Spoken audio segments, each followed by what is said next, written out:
እንደምን ውላችኋል የዴሊ ፎረም ቤተሰቦች፣ የዛሬውን መረጃ እነግራችኋለሁ። የፌዴሬሽን ምክር ቤት በአማራና በትግራይ ክልሎች መካከል አከራካሪ በሆኑ ቦታዎች ከትግራይ ክልላዊ መንግስት ውጪ ሆነው ለብቻቸው በቀጥታ ለህዝብ ተወካዮች ምክር ቤት ምርጫ እንዲያደርጉ መወሰኑ የኢትዮጵያ ብሔራዊ ምርጫ ቦርድ አስታውቋል። ቦርዱ እንዳለው ያወጣውን የምርጫ ክልሎችና ጣቢያዎች ዝርዝር ተከትሎ የፌዴሬሽን ምክር ቤት ጥር 25 ቀን 2018 ዓ.ም ለቦርዱ በጻፈው ደብዳቤ በሁለቱ ክልሎች መካከል አከራካሪ ሆነው የቆዩት 5 የምርጫ ክልሎች ጉዳይ እስኪፈታ ለብቻቸው ምርጫ እንዲደረግ መወሰኑ አስታውቋል። እነዚህ በትግራይና በአማራ ክልል የይገባኛል ጥያቄ የተነሳባቸውና ከሁለቱ ክልሎች ውጪ ሆነው በራሳቸው ምርጫ እንዲደረግባቸው የተወሰኑት የሁመራ፣ የአዲረመጽ፣ የኮረም አፍላ፣ የጠለምትና የራያ አላማጣ ምርጫ ክልሎች ናቸው። በእነዚህ 5 የምርጫ ክልሎች የሚገኙ መራጮች ድምጻቸውን የሚሰጡ ለህዝብ ተወካዮች ምክር ቤት እጩዎች ሲሆን የክልሉ ምክር ቤት ምርጫ በአካባቢያቸው ላይ የተነሳው የይገባኛል ውዝግብ በህገ መንግስት ውሳኔ ከተፈታ በኋላ እንደሚካሄድ የፌዴሬሽን ምክር ቤት ማሳወቁን ቦርዱ ገልጿል። ብሔራዊ ምርጫ ቦርድ በመጪው ሰኔ ለሚካሄደው 7ኛው ሀገራዊ ጠቅላላ ምርጫ የጊዜ ሰሌዳን ጥር 22 ቀን 2018 ምርጫ ክልሎችና ምርጫ ጣቢያዎች ዝርዝር ለህዝብ ይፋ ማድረጉ ይታወቃል። ከዚህ ጋር በተያያዘ የትግራይ ጊዜያዊ አስተዳደር የካቲት 16 ቀን 2018 ዓ.ም ባወጣው መግለጫ የፌዴሬሽን ምክር ቤት በአከራካሪ የምርጫ ክልሎች ላይ ያስተላለፈው ውሳኔ ህገ መንግስቱንና የፕሪቶሪያውን የሰላም ስምምነት የጣሰ ነው ሲልም በጽኑ ኮንኖታል። የትግራይ ህዝብ በከፈለው መስዋዕትነት የተገነባውን ህገ መንግስታዊና ፌዴራላዊ ዲሞክራሲያዊ ስርዓት በመጣስ በትግራይ ህገ መንግስታዊ ወሰን ላይ አደጋ የሚጥል ውሳኔ መተላለፉን በመግለጫው ጊዜያዊ አስተዳደሩ ይፋ አድርጓል። የትግራይ ህዝብ ድምጽ በሌለበትና ባልተወከለበት የፌዴሬሽን ምክር ቤት የተላለፈው ይህ ውሳኔ የፕሪቶሪያውን የሰላም ስምምነት በግልጽ የጣሰ ነው ሲልም ኮንኖታል። ይህ አደገኛ የተባለው ውሳኔ የሚያስከትለው ዘርፈ ብዙ መዘዝ ግምት ውስጥ በማስገባት በአስቸኳይ የተላለፈው ውሳኔ እንዲታረምና ዳግመኛ ግምት እንዲሰጠው ጊዜያዊ አስተዳደሩ በጽኑ ጠይቋል። ከዚህ ዜና ጋር በተያያዘ 2 የፌዴራል ሚኒስትሮች እርስ በርስ እየተካሰሱ ነው። አቶ ጌታቸው ረዳና በለጠ ሙላ የሚኒስትሮች ምክር ቤት አባል ሲሆኑ አገኘው ተሻገር የሚመሩት ቢሮ ወልቃይትና ራያ በተመለከተ በወሰነው ውሳኔ ላይ የቃላት ምልልስ በማህበራዊ ትስስር ገጽ እያደረጉ ነው። ሚኒስትሮቹ የፌዴሬሽን ምክር ቤት የወሰነውን ውሳኔ በየራሳቸው መንገድ ደግፈውና ኮንነው መግለጫም እያወጡ ነው። የፌዴሬሽን ምክር ቤት ደብዳቤን ተከትሎ ምርጫ ቦርድ ያሳለፈው ውሳኔ ከፍተኛ ውዝግብም አሁንም እያስነሳ ነው። የተለያዩ የትግራይ ፓርቲ አመራሮች እንዲሁም ጊዜያዊ አስተዳደሩ ውሳኔው አደገኛ እንደሆነም እያሳሰቡም ነው። የቦርዱ ውሳኔ ከተቃወሙ አንዱ ጌታቸው ረዳ የስምረት ፓርቲ ፕሬዝዳንት ሲሆኑ የጠቅላይ ሚኒስትሩ የምስራቅ አፍሪካም ሚኒስትር ናቸው። የፓርቲዎቹን አቋም በማያያዝም በማህበራዊ ትስስር ገጻቸው ላይ አቶ ጌታቸው ረዳም ገልጸዋል። ይህንንም ተከትሎ የኢኖቬሽንና ቴክኖሎጂ ሚኒስትር በለጠ ሙላ የአቶ ጌታቸው መልእክትን ስክሪንሾት በማያያዝ ተቃውሟቸውን በማህበራዊ ትስስር ገጽ ገልጸዋል። የምርጫ ቀጠናዎችን በተመለከተ መንግስት የወሰነው ውሳኔ ህጋዊና የፕሪቶሪያው ስምምነት ያከበረ ነው ሲሉም ዶክተር በለጠ ሙላ ገልጸዋል። ከፕሪቶሪያ ስምምነት ያፈነገጡ ህጋዊ የፖለቲካ ድርጅቶች በሚል የአቶ ጌታቸው ፓርቲን ስምረትን የወረፉ ሲሆን ህጉንም እንዲያከብሩም አሳስበዋል። በዚሁ መልእክታቸው የአቶ ጌታቸው ረዳ ፓርቲ ከፕሪቶሪያው ስምምነት ያፈነገጠ ነውም ሲሉ አጽንኦት ሰጥተውታል። ከሳምንት በፊት ኤርትራ የነበሩት የሳውዲ ምክትል የውጭ ጉዳይ ሚኒስትር ዋሊድ አልኬሬጅ ዛሬ ከኢትዮጵያ ውጭ ጉዳይ ሚኒስትር ጌዲዮን ጢሞቴዎስ ጋር በአዲስ አበባ ተገናኝተው ተወያይተዋል።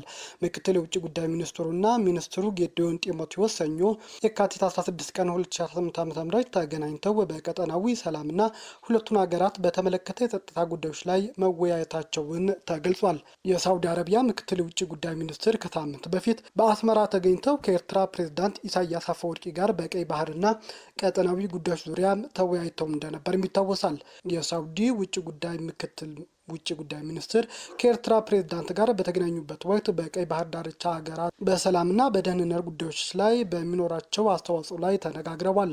ከ2 ሳምንት በፊትም የሳውዲ አረቢያው የውጭ ጉዳይ ሚኒስትር ልዑል ፋይሳል ቢን ፋርሃን ወደ አዲስ አበባ መጥተው ከጠቅላይ ሚኒስትር አብይ አህመድ ጋር በሁለትዮሽ እንዲሁም ቀጠናዊ ጉዳዮች ላይ ተወያይተው እንደነበርም ይታወሳል። በወቅቱ የሳውዲ የውጭ ጉዳይ ሚኒስትር ከጠቅላይ ሚኒስትር አብይ አህመድ በቁልፍ ዘርፎች ላይ በሁለቱ ሀገራት መካከል ያለውን ትብብር ማጠናከር እንዲሁም የሁለቱንም ሀገራት ፍላጎት በሆነ ቀጠናዊና ዓለም አቀፋዊ ጉዳዮች ላይ በሚኖራቸው ትብብር ላይ ያተኮረ ውይይት ማድረጋቸውም ተገልጾ ነበር። የሳውዲ ምክትል ውጭ ጉዳይ ሚኒስትር ዋሊድ አልኬሬጅ በዛሬው ዕለት ለሚኒስትሩ ጌዲዮን ጢሞቴዎስ በሁለቱ ሀገራት የጋራ ጥቅም ላይ በተመሰረተ ቀጠናዊና የሰላም ጸጥታ ጉዳዮች ላይ ምክክር ማድረጋቸውም ተገልጿል። ከሳምንት በፊት የኢትዮጵያ የውጭ ጉዳይ ሚኒስትር ወደ ሳውዲ አረቢያ በመጓዝ ከሀገሪቱ ባለስልጣናት ጋር መገናኘታቸውም የሚታወስ ነው። ከሳምንት በፊት አስመራ የነበሩት የሳውዲው ምክትል ውጭ ጉዳይ ሚኒስትር ወደ አዲስ አበባ የመጡት በኤርትራና በኢትዮጵያ መካከል ግጭት ይቀሰቀሳል የሚል ስጋት እያየለ ባለበት ወቅት ነው። ባንኮች ለደንበኞቻቸው በሚሰጡት የዲጂታል ባንኪንግ አገልግሎት ላይ ክፍያ ዋጋ ጭማሪ ሊያደርጉ ነው። ባንኮቹ በደንበኞቻቸው ላይ የዋጋ ጭማሪ የሚያደርጉት መንግስት ሰው ሰራሽና የተፈጥሮ አደጋዎች በራስ አቅም ፈጣን ምላሽ ለመስጠት የሚችል ገቢ ለመሰብሰብ በራስ አቅም በማቀዱ ነው ተብሏል። ከዚህ ጉዳይ ጋር በተያያዘ ኢትዮ ቴሌኮም አገልግሎቶች ላይ የዋጋ ጭማሪም አድርጓል። ተቋሙ በዚህ ዓመት ብቻ 2 ጊዜ ባደረጋቸው የዋጋ ማሻሻያ እስከ 700 ብር የሚደርስ ጭማሪም በአገልግሎቶች ላይ አድርጓል። በተመሳሳይ መልኩ ባንኮች ከኢትዮጵያ አደጋ ስጋት ስራ አመራር ኮሚሽን በተጻፈላቸው ደብዳቤ የሚከሰተውን ሰው ሰራሽና የተፈጥሮ አደጋዎች በራስ አቅም ፈጣን ምላሽ ለመስጠት ሁሉም ባንኮች ከደንበኞቻቸው ላይ ክፍያዎች በመሰብሰብ ለኢትዮጵያ አደጋ ስጋት ምላሽ ፈንድ ጽህፈት ቤት ሂሳብ ገቢ እንዲያደርጉም ታዘዋል። ለአብነት አዋሽ ባንክ ለደንበኞቹ በላከው አጭር የጽሁፍ መልእክት ከሚሰጠው ማንኛውም አይነት ብድር 1% በዲጂታል ባንኪንግ አገልግሎት ክፍያ ላይ ደግሞ 5% ጭማሪ ክፍያውን እንደሚሰበስብ አስታውቋል። ይህን አሰራር ከየካቲት ወር ጀምሮ ተግባራዊ ማድረግ መጀመሩንም ባንኩ ለደንበኞቹ በላከው አጭር የጽሁፍ መልእክት ገልጿል። ባለፈው ዓመት መጋቢት ወር በፓርላማ የጸደቀው የኢትዮጵያ አደጋ ስጋት ስራ አመራር የተሰኘው አዋጅ ዕለት ደራሽ ሰብአዊ ድጋፍ፣ ምግብና ምግብ ነክ ያልሆኑ የስትራቴጂክ መጠባበቂያ ክምችት ለማምረት አሊያም ግዢ ለመፈጸም መንግስት ከተለያዩ ተቋማት በየወሩ ገንዘብ እንደሚሰበስብም ይገልጻል። የመንግስት ሰራተኞችም ከደሞዛቸው ላይ ለዚህ ዓላማ በሚል እየተቀነሰባቸው መሆኑ ሰምተናል። ምንም እንኳን የመንግስትና የግል ሰራተኞች ከደሞዛቸው ላይ ለአደጋ ስጋት ምላሽ ፈንድ እንዲያዋጡ የሚያስገድድ ድንጋጌ የተሰረዘ ቢሆንም የአዲስ አበባ ከተማ አስተዳደር ከሰራተኞቹ 0.5% እየቆረጠ መሆኑ ተሰምቷል።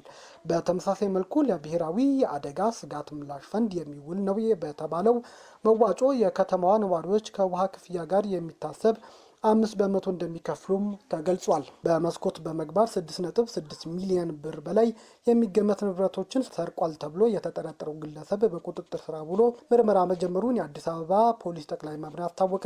አቶ ጌታዬ የተባለው ተጠርጣሪ የስርቆት ወንጀሉን የፈጸመው የካቲት 12 ቀን 2018 ዓ.ም በቦሌ ክፍለ ከተማ ወረዳ 3 ልዩ ቦታው ሳፋየር አዲስ ሆቴል አካባቢ ከሚገኝ አንድ አፓርትመንት 8ኛ ፎቅ ከምሽቱ 5 ሰዓት ገደማ ነው። ተጠርጣሪው በአፓርተማው ከሚገኝ አንድ ሬስቶራንት በአስተናጋጅነት የሚሰራ ሲሆን የግል ተበዳይ ወይዘሪት እልፍነሽ አሰፋ የመኝታ መስኮት አለመዘጋቷን በማረጋገጥ ከወርቅና ከዳይመንድ የተሰሩ ልዩ ልዩ የአንገት ሐብል፣ የጣት ቀለበት፣ የእጅ ብራስሌት፣ የጆሮ ጌጣጌጦች፣ 2800 የአሜሪካን ዶላር፣ 2 ሞባይል ስልኮችና የተለያዩ ጌጣጌጦችን በመኝታ በኩል በሚገኝ መስኮት ዘሎ በመግባት የስርቆት ወንጀሉን ፈጽሞ ከአካባቢው ይሰወራል። የግል ተበዳይ ወይዘሪት እልፍነሽ አሰፋ አቤቱታውን የተቀበለው የቦሌ ክፍለ ከተማ ፖሊስ መምሪያ የአደይ አበባ ስታዲየም አካባቢ ፖሊስ ጣቢያ የወንጀል ፈጻሚው ማንነት ለማረጋገጥ ህንፃው ላይ በተገጠመው የደህንነት ካሜራ አማካኝነት በማረጋገጥና ክትትል በማድረግ ግለሰቡን ለጊዜው ተሰውሮ ከነበረበት ሜክሲኮ አካባቢ ከሚገኝ አልጋ ቤት ከነ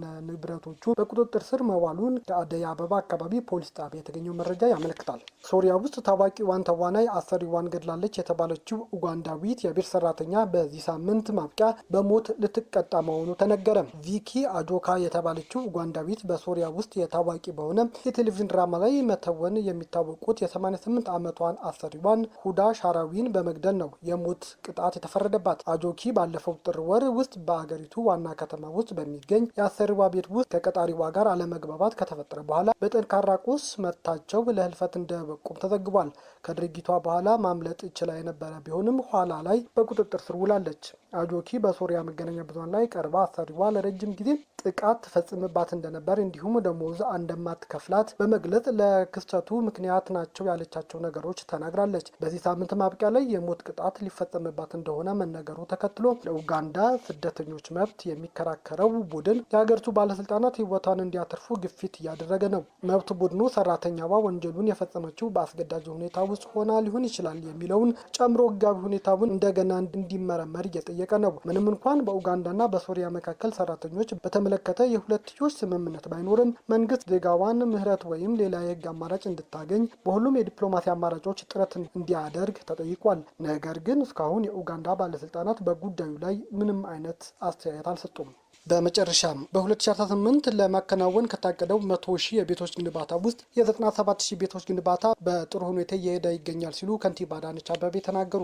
ከንቲባዋ ዛሬ በግንባታ ላይ ካሉ 17 ሳይቶች መካከል በገርጂ፣ በቱሉ ዲምቱ፣ በገላን ጉራ የመጀመሪያና ሁለተኛ ምዕራፍ፣ በአቃቂ ቃሊቲ፣ ወርቁ ሰፈርና እንዲሁም በንፋስ ስልክ ላፍቶ የገበያ ማዕከል እየተገነቡ ያሉ ቤቶችን ጎብኝቻለሁ ብሏል። የተቀሩትም ሳይቶች በተያዘላቸው መርሃ ግብር መሰረት እየተገነቡና እየሄዱ መሆኑን እንደተጠበቀ ሆኖ ዛሬ የታዩት ሳይቶች ፕሮጀክቶቹ ከተጀመሩ ከ6 እስከ 7 ወር ሆኗቸዋልም ብለዋል። ከ200,000 በላይ ለሆኑ ሰራተኞችም የስራ ዕድል ፈጥሯልም ብለዋል ከንቲባዋ።